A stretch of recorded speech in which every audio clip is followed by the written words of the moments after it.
Let's practice this story about a woman going to work in the morning. The sentences are very naturally English. I am merely emphasizing the rhythm and intonation to illustrate how English is spoken. After dropping him off, she waves goodbye as he enters the gate to the school ground. We'll begin practicing at the end of our story and then add more pieces until we come to the beginning. I will repeat each sentence 3 times and explain the techniques being used. Okay, let's begin. He enters the gate to the school ground. He enters the gate to the school ground. He enters the gate to the school ground. In this sentence, only enters, gate, and school ground are clearly pronounced. He, the, her, and to are unstressed, spoken lightly and quickly.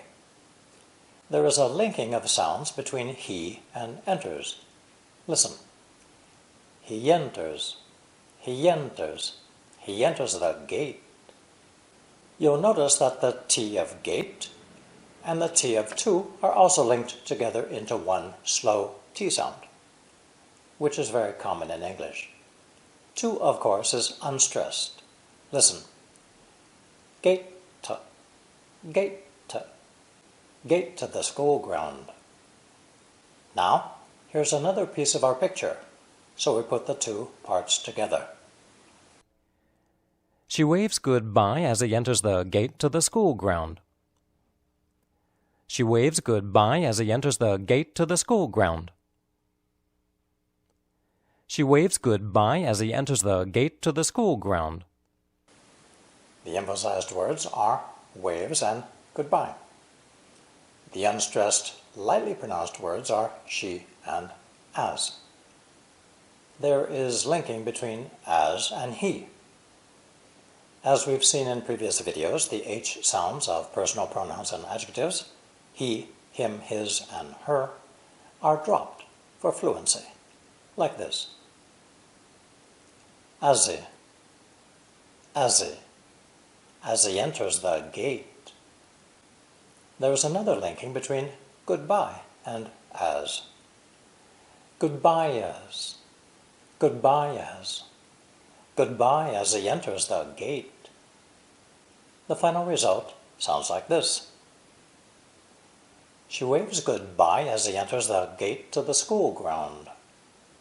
Now, let's finish our sentence. After dropping him off, she waves goodbye as he enters the gate to the school ground. After dropping him off, she waves goodbye as he enters the gate to the school ground. After dropping him off, she waves goodbye as he enters the gate to the school ground.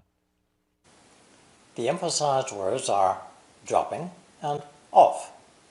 The unstressed words are after and him. As I just mentioned, the personal pronouns and adjectives, he, him, his, and her, usually lose the H sound in conversation. So, here we find linking between the 3 words, dropping, him, and off. Dropping him off. Dropping him off. After dropping him off. Now, listen and practice our story without breaking the rhythm. Practicing over and over again, like this, will help you to understand English spoken at normal speed. After dropping him off, she waves goodbye as he enters the gate to the school ground. If you count the number of words in this sentence that are clearly pronounced, there are 7. If you count the number of words or syllables that are unstressed or lightly pronounced, you will find there are 13. This tells us that a native English speaker needs to hear fewer than half the words to understand normal conversation. This is the secret to listening comprehension, catching the important words. Some people might say that my sentences sound odd and artificial because I've been using a very regular rhythm.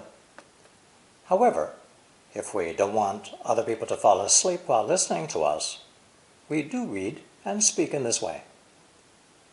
Here is how I would naturally tell this story from the beginning. Pictures A and B. This is John on the back of his mother's scooter.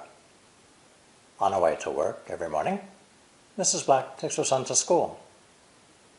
After dropping him off, she waves goodbye as he enters the gate to the school ground. The purpose of this exercise is to improve your listening comprehension and learn how to read and speak so that others will naturally want to listen. Now, go on to the next picture, picture C of our story. There are 12 parts in all. Thank you for watching and listening.